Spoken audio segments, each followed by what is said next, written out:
이 세상에서 놓아버리기가 가장 어려운 일이 자식에 대한 일이라고 생각됩니다. 놓아버리기 명상 수련을 열심히 하면 자식도 놓아버릴 수 있는 것이 가능할까요?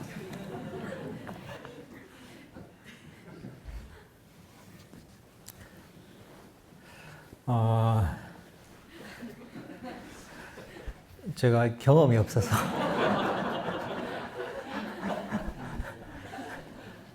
사실은 우리가 간접 경험이라 잘 모릅니다, 사실.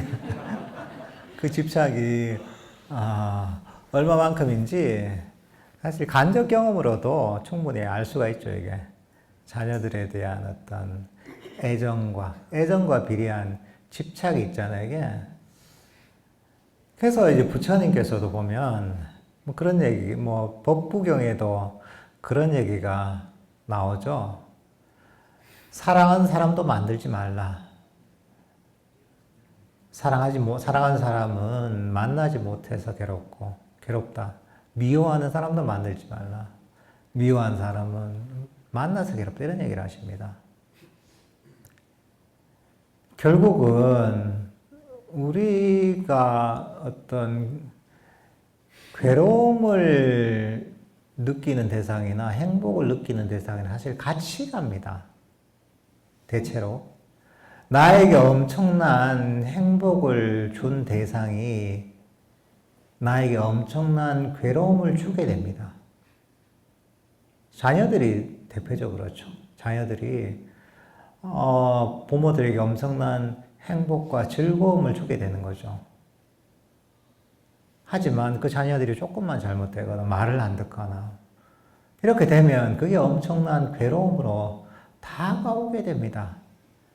내가 집착이 강하면 그 집착 때문에 기쁘기도 하지만 집착 때문에 엄청난 괴로움을 경험하게 됩니다, 이게.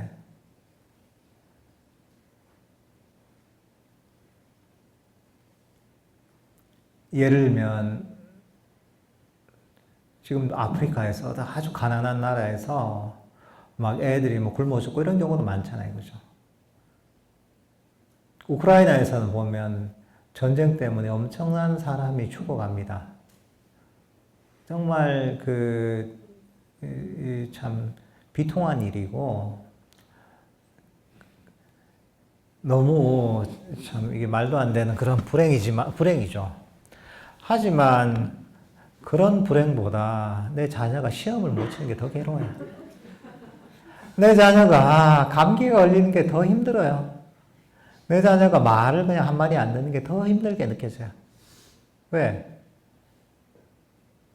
부모가 그 자녀에 대한 집착이 강하기 때문에 어떻게 보면 나의 것이라고 여기는 거예요. 나와 떨어져 있지만 나의 분신인 거예요, 이게. 나의 것이라고 여기기 때문에 내 거에 문제가 생기면 괴로움이 생기는 거예요. 그래서 아까 얘기했죠. 나라고 여기는 것들은 언제든지 괴로움을 갖고 온다고. 자녀들도 엄청나게 나라고 하는 내 것이라고 하는 집착이 강한 거예요. 근데 내 것이라고 하는 집착이 강한데 그만큼 소중하게 여기잖아요. 근데 여기서 조금만 문제가 생기면 결국은 괴로움이 생기는 거예요. 엄청난 괴로움이 생기는 거예요. 여러분들이 만약에 이제 자동차를 정말 내가 본인이 좋아하는 자동차를 큰 마음 먹고 내가 몇 년 적금을 모아가지고 샀다. 내가 원하던 자동차를 몇 년을 계획을 해서 노력을 해서 샀다. 그래서 정말 반질반질하게 광택도 내고 해서 이렇게 조심해서 타고 다니는데 어느 날 옆에 가던 차가 내 새 차를 완전히 쫙 끌고 갔다. 그래서 지금 이 차의 상태가 말이 아니겠다. 이러면 어땠습니까? 괴롭죠, 그죠? 왜? 애지중지하던 거니까. 근데 그게 아니라 내가 차를 한 20년쯤 타서 완전히 고물차다. 여기저기 지금 뭐 성한 데가 없어.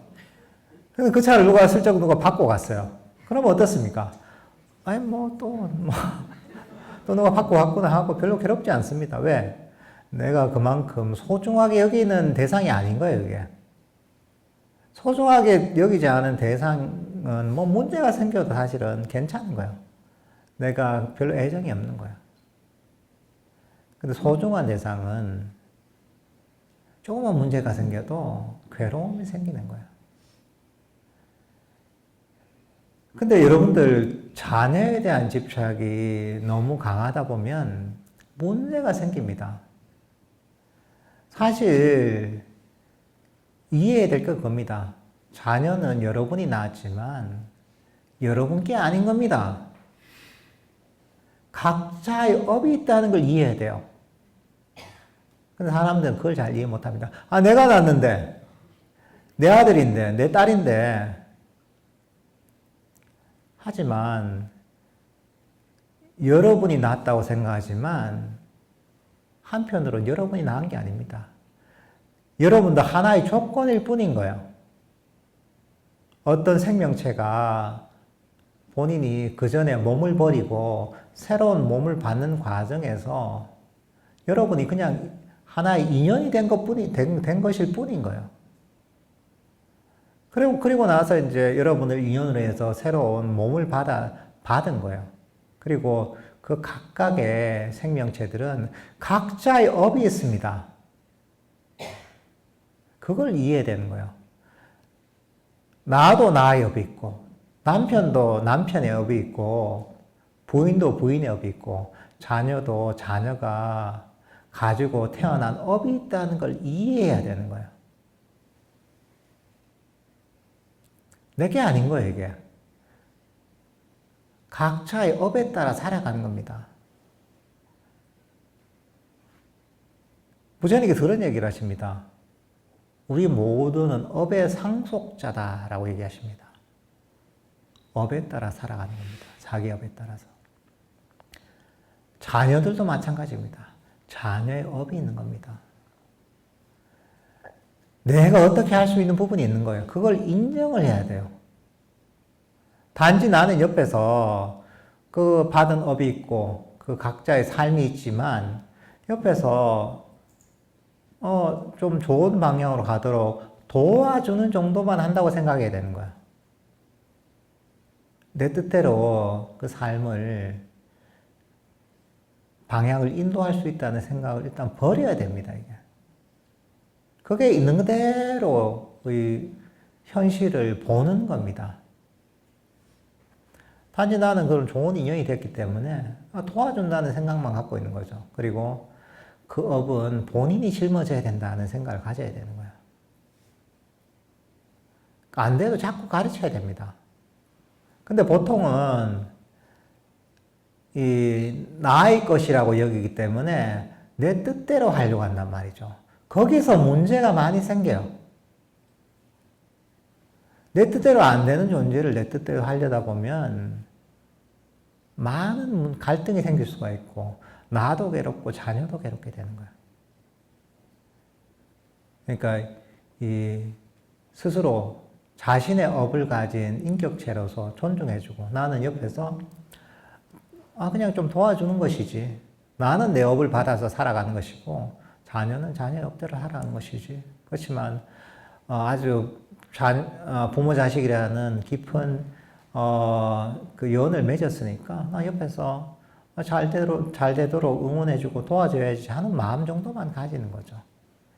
이렇게 자꾸 자기 자신을 가르쳐야 됩니다. 가르치는 수밖에 없어요, 이게. 그렇게 해야지 아무래도 자녀 때문에 괴로움이 덜해집니다, 이게.